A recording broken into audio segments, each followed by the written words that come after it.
Lo único malo que tiene la Kings League, y hay que decirlo, la Kings League, para mi forma de ver, la base, la base de la Kings League, ponen las reglas que tú quieras, porque obviamente está diciendo a la gente que qué es lo que le tienen que ya vieron cuál es el éxito de la Kings League, qué es lo que tienen que meter de la Kings League en el fútbol actual para hacerlo más interesante. Nada, nada, no arruinen el fútbol. La Kings League está basada en fútbol. Lo único que hicieron es meter algunas reglas, algunas variaciones, como si le metieras actualizaciones a un juego, para tratar de hacerlo un poco más interactivo, un poco diferente, un poco más interesante. Pero créanme, a mi forma de ver, en lo personal, el fútbol es perfecto como está, en todas sus variaciones: fútbol, fut 7, fut 9, full sala, fut mano incluso. Cada uno de estos deportes tiene su propio medio, su propia forma. El fútbol en sí da para más. La Kings League o el fútbol, como se juega en la gran mayoría del mundo, no necesita ningún cambio como lo ha propuesto la Kings League. ¿Por qué? Porque el día en que tú le metas algo distinto al fútbol tradicional que hemos visto, ese día se va a acabar el fútbol de verdad. Ese día se va a acabar el fútbol de verdad. No tienes que cambiar algunas reglas ni nada, ni formas, etcétera. Tienes que ser más justo, a mi forma de ver, en el fútbol tradicional, el normal.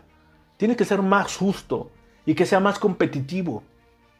Competitivo entre ligas, entre países, más invitaciones, etcétera. Hacerlo más interesante.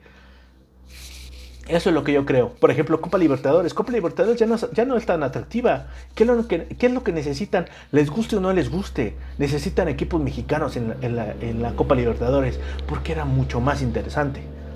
En la UEFA sigue creciendo y sigue teniendo esta popularidad porque tiene a los mejores jugadores del mundo. Y se acabó.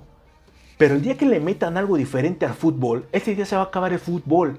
Dejen la Kings League como está, que se arme como está, que la organicen como está, porque así es como tiene que estar y crecer. Aunque sí les puedo decir y les puedo advertir que a mi forma de ver, en lo personal, que yo sí me aventaba a los partidos, les puedo decir que la verdad es muy aburrido. Es muy aburrido algunas de las reglas que metieron a la Kings League. Estar esperando a que el presidente baje, tire el penal, hagan de emoción, etcétera, etcétera. No, esa es mi opinión personal. Todo lo que tenía que ver con el fútbol dentro del terreno de juego, las cartas de 2 contra 2, 3 contra 3, le quito 1, etcétera, etcétera. Ese tipo de cosas ven que son propias del juego, y que deben ser más rápidas para que esto sea más pronto y más divertido, por así decirlo. Más interactivo, más interesante. En cuando bajas al presidente y que de pronto el dado y que ese tipo de cosas a mí ya me pareció ya una exageración. Y al final de cuentas, lo que ganó en la final de la Kings League fue el fútbol. Fue la estrategia, el cómo vas a plantear un partido, los goles. Eso es lo que ganó. ¿Qué fue? El fútbol, la base, el fútbol. Pero la verdad es que agárrense porque esto no puede más que empezar. Pero me parece que la Kings League o evoluciona o se va a estancar y va a desaparecer.